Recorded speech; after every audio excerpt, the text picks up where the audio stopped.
Hello, folks. We are here for the final class for Module 4 for the Art of the Undead Story. This is Lesson 4.3, Emotional Arcs in a Hopeless World. So I am opening up our file from the classroom, heading down to Lesson 4.3, Emotional Arcs in a Hopeless World. In a zombie-infested world, emotional arcs are often the most compelling aspect of storytelling. While zombies present physical danger, it is the psychological and moral journey of characters that engages readers on a deeper level. Mapping emotional arcs. Emotional arcs describe how characters' internal states evolve in response to external events. This is something that I touched on in the previous lesson about how characters should develop and change throughout a story. They should be a different person at the end of the story than they were at the beginning. In a zombie apocalypse, these arcs often move along spectra of fear, despair, hope, and transformation. Number 1, fear of courage. Characters learn to confront threats, overcome panic, and develop resilience. Sorry, that was fear to courage, not fear of courage. Number 2, despair to hope. Even in hopeless settings, moments of optimism, purpose, or connection can create emotional peaks. So think of the climax of your story, or even the second act, where a character who may have been utterly hopeless learns a new piece of information, or finds a new item, or confronts a new scenario or character that leads them to find hope. That's where in previous lessons I've mentioned that even if you're writing a very down, kind of dark, despondent, depressing zombie story, that the tone can change towards the end or throughout the story, and it can change from a very downtrodden and depressing tone to a hopeful one. So even in hopelessness, settings, moments of optimism, purpose, or connection can create emotional peaks, as I mentioned there before. Moral development. Survivors face ethical challenges that shape their understanding of right and wrong. And again, this is a very common plot device. In fact, not just a plot device, a plot driver in a lot of zombie and survivor stories is the scenarios that you place your characters in that make them question and challenge what is right and wrong, and the choices they have to make, and perhaps choices that are emotionally or morally questionable to ensure their own survival or the survival of loved ones. Choices made under duress can lead to growth, corruption, or tragic consequences. So again, a character can grow from being put in these adverse scenarios, or it can corrupt them. Maybe they start to learn that they can get what they want by screwing over other survivors, by sacrificing other people for their own benefit. Or maybe something's tragic. A character gets what they want, but inadvertently leads towards a scenario that causes the loss of a loved one or another survivor. Techniques for crafting emotional depth. Internal monologue. Reveal thoughts, doubts, and fears. So if you're taking the narrative approach of sort of a omnipresent or omnipotent narrator, you may show the inner thoughts of a character. Maybe just your protagonist, maybe all of them. Again, depending on your narrative approach. If it's a first-person perspective, you can still show the inner thoughts of that first-person perspective character that's narrating, so usually your antagonist. Maybe a narrator who is another supporting character in the story. But you can reveal thoughts, an internal monologue, in the right ways, technically. Relationship development. Show how interactions shape decisions and emotional states. So the relationships between the characters, not just maybe their primary concerns, maybe not just their love interest or their child or family member, but how their relationships and interactions develop with other characters in the story can affect how their decisions are made and their emotional state. Perhaps a confrontation leads to a declining emotional state with another one of the survivors. Maybe another survivor has an accusation, whether it's true or untrue, that makes them question their own value as a person. And then we have consequences of choice. Let actions carry weight, reinforcing stakes and emotional impact. So actions should carry weight, and that should reinforce the stakes of what is at risk and what the characters are striving for. If they take a negative action or an action that works against the objectives of themselves or others, then it should have an adverse impact or an adverse result that somehow affects and impedes their ability to meet their goals. Maintaining engagement through emotional stakes. Zombies are terrifying, but fear alone is insufficient to sustain narrative engagement. Emotional arcs provide stakes that are universally relatable. Fear of loss, hope for safety, guilt over moral compromise, grief over loved ones. Audiences empathize with these experiences, creating a deeper connection to the story.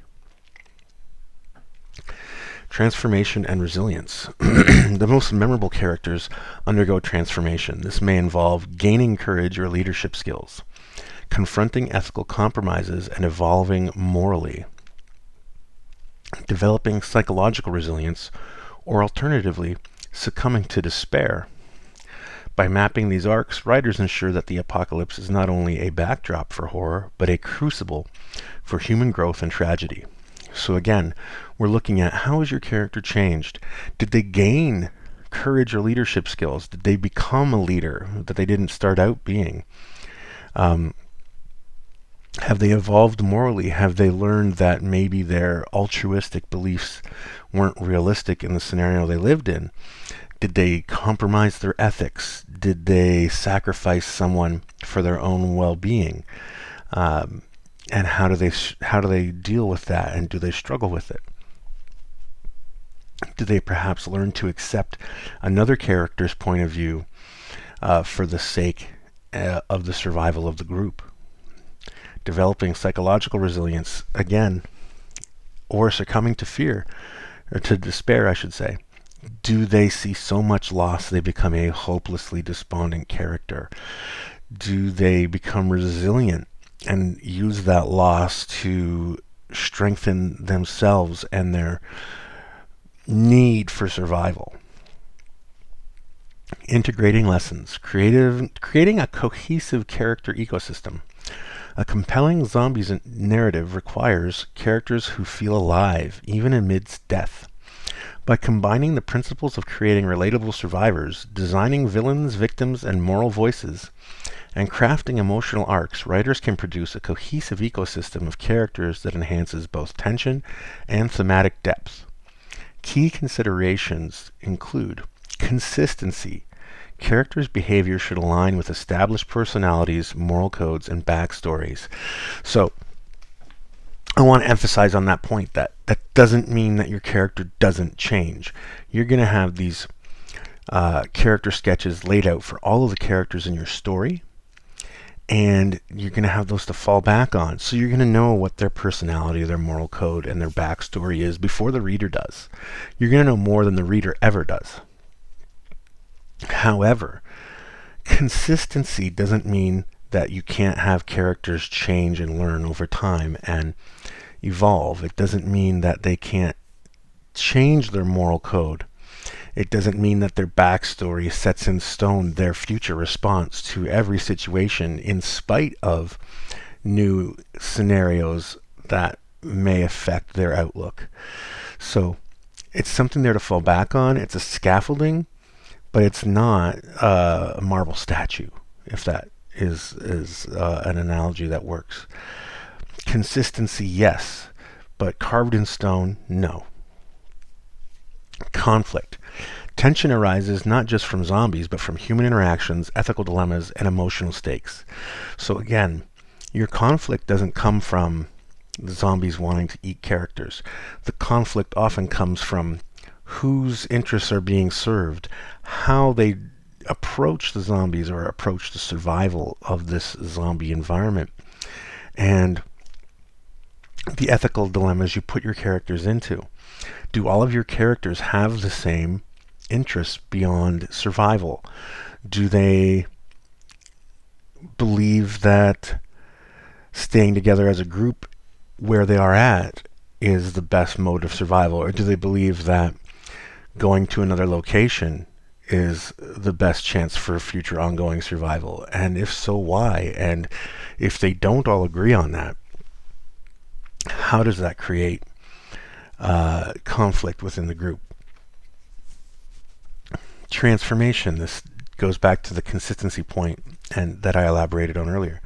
Characters should grow or evolve in response to challenges, ensuring arcs feel meaningful and satisfying. This approach transforms zombie fiction from a sequence of scares into a study of human resilience, morality, and emotion. So again, we want the character to be a different person, not literally but figuratively, by the end of the story. We want them to have learned, to have grown, to have changed an outlook, to have compromised in some way in order to accommodate the good or the bad in the other characters of the story, for better or worse. Conclusion. Humanity in the midst of horror. While zombies embody fear, decay, and chaos, it is the human element that gives stories their resonance. Survivors, villains, victims, and moral voices are the vessels through which audiences experience terror, hope, and ethical complexity. Emotional arcs deepen engagement, ensuring that readers care about the outcomes of both living and dead. For writers, mastery of character creation is as important as mastery of plot or world building. Characters are the lens through which the undead gain narrative power. Their fears, choices, and growth turn a tale of horror into a story about the human condition itself. By developing relatable survivors, multidimensional secondary characters, and rich emotional arcs, storytellers ensure that their zombie narratives are not only terrifying, but compelling, memorable, and meaningful. The ultimate lesson is clear. The undead may threaten life, but it is humanity, flawed, resilient, and endlessly fascinating, that carries the story forward.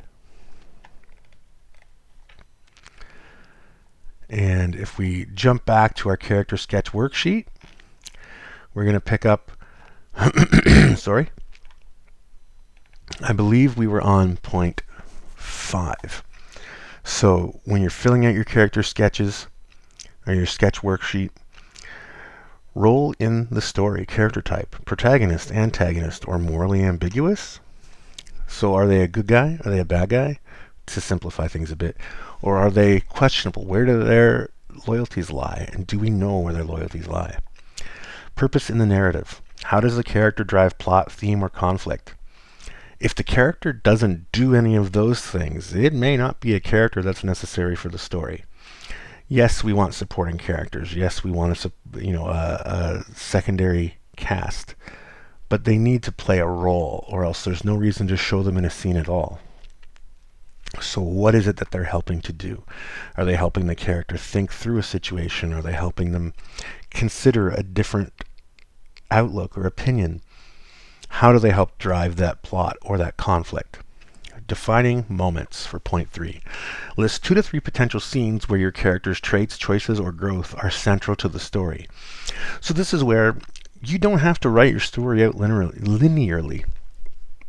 An old trick is to take cue cards, those old, I don't know if they're 4x3 or 3x2 cue cards. You would use it for a speech in school. I don't know if anyone can relate to that anymore that's much younger than me. But if you don't know what I'm talking about, look them up. Cue cards. And you just write short paragraphs that describe a scene. And you don't have to write them in order, and you can rearrange them. And that can help you outline your story. So do that with 2 to 3 potential scenes. Again, potential. They might be cut later. They may not end up working when you try and actually put your story together. And that's okay.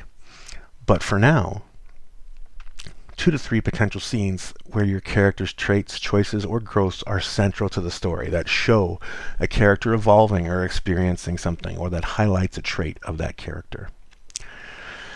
Step 6. So again, you'll find these sketch sheets. Not only are you filling them out, you're getting some extra activities to do with them. Visualizing the character. This is considered optional. I encourage you to do it, even if you don't have great artistic skills. Literally, we call this a character sketch sheet, worksheet. Now, step 6 is literally sketch your character or find visual references that match their appearance, clothing, or weapons. So if you really don't want to draw, look online. If you're able to use Photoshop, cut and paste. Or if not, physically grab some old magazines. Get some old magazines from your local thrift store and literally cut and paste pages together, make a collage, or take a hat and paste it on a character's head that looks like the character, or a person's photo that looks like the character that you want to create. Or, even find them online and print them out. Whatever works for you, but help yourself visualize your character. Things that would represent their clothing or their weapons or their job.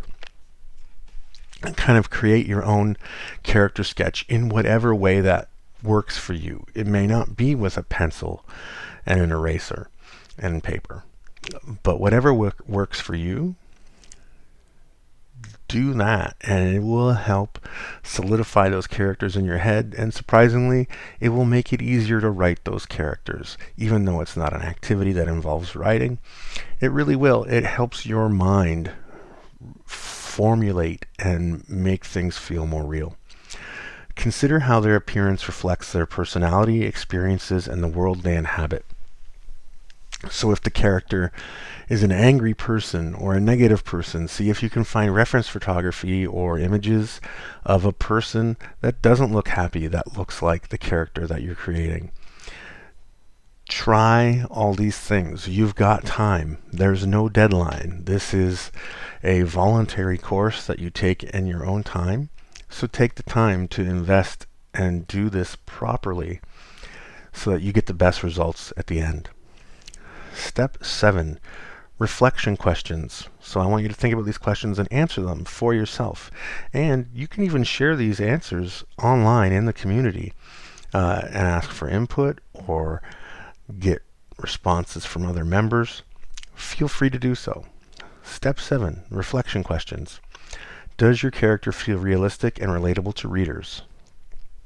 If you're not sure, have another group member or a friend or a loved one read over the work you've done and tell you what they think. How do their strengths, flaws, and fears create tension or opportunity for growth? So, if your character is flawed, maybe they have a fear of heights. Can you put them in a scenario where they have to face their fear of heights to survive, or that they have to live in an environment that not exacerbates, but plays on their fear of heights to the point where maybe they have to get over it. So these are all things, those are just some examples for the opportunity for growth. As well as their strengths, heighten or highlight their strengths, I should say. How might their choices shape the story's themes and emotional impact? So this is what we talk about when we're talking about stakes. When a character makes a choice, it should affect how the story develops and unfolds. If it doesn't, then the stakes aren't very high, and I'm not sure why we would include that in the story at all. So their choices should affect things, including the theme of the story. Does it play into the positive or negative aspect of the story? Does it play into a depressing type of story, or does it help propel a tone towards hope? Is there an emotional impact if they make a choice that causes the death of another survivor? How does that affect the rest of the group? What's the emotional response from everybody? Could this character surprise readers without breaking believability? So that's a real big thing. It's fine to surprise readers. It's good to surprise them. But you want to do it in a way where people don't immediately end their suspension of disbelief and take them out of the story. And this can be done with a primary or a secondary character. Maybe a secondary character who is very meek, exhibits courage, and helps save the group or another character. Tips for success. Show, don't just tell. Describe actions, reactions, and choices rather than only traits. So, explain. Use the senses as we've discussed in previous lessons. Don't just say, he did this, she did that, this happened, and then this happened. Use words to create an image and a visual canvas, if you will, that allows the reader to imagine or see the story as if they're watching it, as if they're watching a movie. And the feelings and responses and events of the characters are becoming apparent to the reader as they read and as they imagine the story, not just by you telling them. This is something that if you struggle with, you may want to look it up, because it is a very common challenge for a lot of writers, and it's a very common tip, and there are a million places online that are going to give you some advice on this if you struggle with it. Consistency is key. Traits and behavior should align with background, motivation, and rules of the zombie world. So again, we discussed before, consistency with what you've set out as the traits for your character. That doesn't prevent them from developing or growing or evolving as a character, but still aligns with it, with their motivations, with their background, and the rules you've set out. Don't have a character get bitten by a zombie, and everyone else in the story has been bitten by a zombie up until then. And then, especially if you don't have people who are immune, but let's say you don't plan to have people who are immune, and the person turns, and then by force of will or love or by the kiss of someone who they secretly had a crush on, somehow the zombie virus is forced out of them and they become human again. That, my friends, is not believable and is going to cause a break in the believability of your world. Conflict drives engagement. Characters thrive in tension-filled, morally complex scenarios. So that means you do need characters that have different outlooks. Not every character should be the same or have the same background or the same beliefs. If they do, then you've got a whole bunch of characters when you only need one. And that is a very uninteresting story. You want to have characters that are all very different and diverse from each other. That's going to create those morally complex scenarios. It's going to create the tension and the conflict that makes your story have a point and not fall flat. You need that tension. Imagine you write a story about a 12th century knight, and your supporting cast is 6 more characters, and they're all 12th century knights, and they all have the exact same skills and the same opinions and the same background and the same life experience. They've had the same training. They have the same mustaches. They have the same outlook, and they have the same opinions.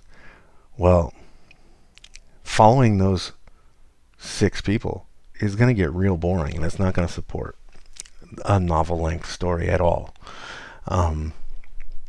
It's just not. There's not enough conflict, especially if that group of characters is also supposed to include your antagonist or, propel things. They can all be on the same mission, but they've all got to have differing personalities and opinions, or that is going to become something that really does fall flat. So that's the end of lesson 4.3. That is the end of module 4. 2 more modules to go. Take your time, really develop, use this character sketch worksheet, and when you're ready, come back and we'll pick up with the next lesson. Thanks for joining me. I'll see you then.